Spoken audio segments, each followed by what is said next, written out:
आज हम BA part प्रथम पेपर व्यष्टि अर्थशास्त्र में कीमत प्रभाव, आय प्रभाव और प्रतिस्थापन प्रभाव के बारे में अध्ययन करेंगे। तो सर्वप्रथम कीमत प्रभाव किसे कहते हैं? कीमत प्रभाव उस प्रभाव को कहते हैं जिसमें कीमत में परिवर्तन का प्रभाव उसके उपभोग पर पड़ता है। तो बाजार में अगर वस्तुओं की कीमतें बढ़ेगी तो निश्चित रूप से मांग घटेगी, लेकिन जो ये नियम है ये सभी वस्तुओं के संदर्भ में लागू नहीं होता। वस्तुएं कई प्रकार की होती हैं, जैसे आवश्यक वस्तु और अनावश्यक वस्तु। अगर हम गेहूं की बात करें तो आटा गेहूं का कितना ही महंगा हो जाए, लेकिन जिस व्यक्ति को जिस वस्तु की आवश्यकता होगी वह उसका क्रय करेगा, जबकि उसकी प्रतिस्थापन वस्तु जैसे चावल है, बाजरे का आटा है, मक्की का आटा है, लेकिन बाजार में जो उपलब्धता है, लेकिन हर एक वस्तु की प्रतिस्थापन वस्तु नहीं पाई जाती। जैसे मान लीजिए तेल है तो इसका प्रतिस्थापन है कि मूंगफली का तेल, सरसों का तेल, नारियल का तेल, तिल्ली का तेल। लेकिन जैसे घी है तो घी का कोई प्रतिस्थापन वस्तु नहीं है, तो घी चाहे कितना भी महंगा हो जाए उसकी मांग पर कोई प्रभाव नहीं पड़ेगा। लेकिन जैसे सोना है, चांदी है, लेकिन मान लीजिए शादी है तो गोल्ड ही चलाना पड़ता है, तो उसकी मांग पर कोई प्रभाव नहीं पड़ता। मैं एक उदाहरण के रूप में 1992 में सोना 4,500 रुपये था, आज 50,000 से ऊपर है, लेकिन जिस व्यक्ति को जो आवश्यकता है वो क्रय करेगा। तो कीमत प्रभाव में अगर वस्तुओं की कीमतें बढ़ती है तो उसका मांग पर प्रभाव पड़ता है।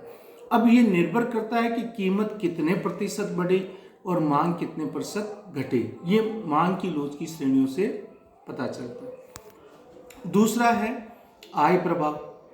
आय प्रभाव उस प्रभाव को कहते हैं कि जिसमें जैसे जैसे व्यक्ति की आय बढ़ती है उसका उपभोग भी बढ़ता है, लेकिन आय किस अनुपात में बढ़ रही है उसके ऊपर उपभोग निर्भर करता है।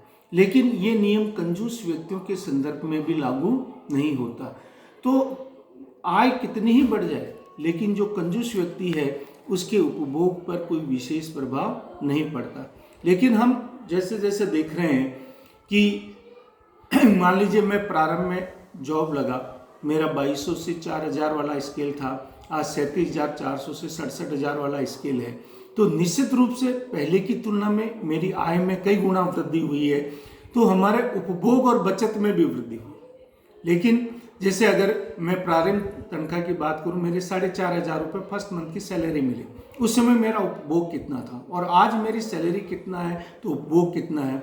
तो निश्चित रूप से मेरा एनालिसिस ये है कि मेरी जो आय बढ़ी है उपभोग भी बढ़ा है, क्योंकि इसका कारण ये है कि आज से मैं 25 साल पूर्व की बात कर रहा हूँ, उसमें हो सकता है कि बहुत सी वस्तुएं मार्केट में उपलब्ध नहीं थी। आज जैसे मोबाइल की बात करें, उस समय गिने चुने व्यक्तियों के पास, और जिसके पास होता था हम उसको बहुत अमीर व्यक्ति मानते थे, लेकिन आज सब नॉर्मल हो गए। तो आय प्रभाव में यह है कि जैसे जैसे व्यक्ति की आय बढ़ेगी निश्चित रूप से उसका उपभोग भी बढ़ेगा। तीसरा है आपका प्रतिस्थापन प्रभाव।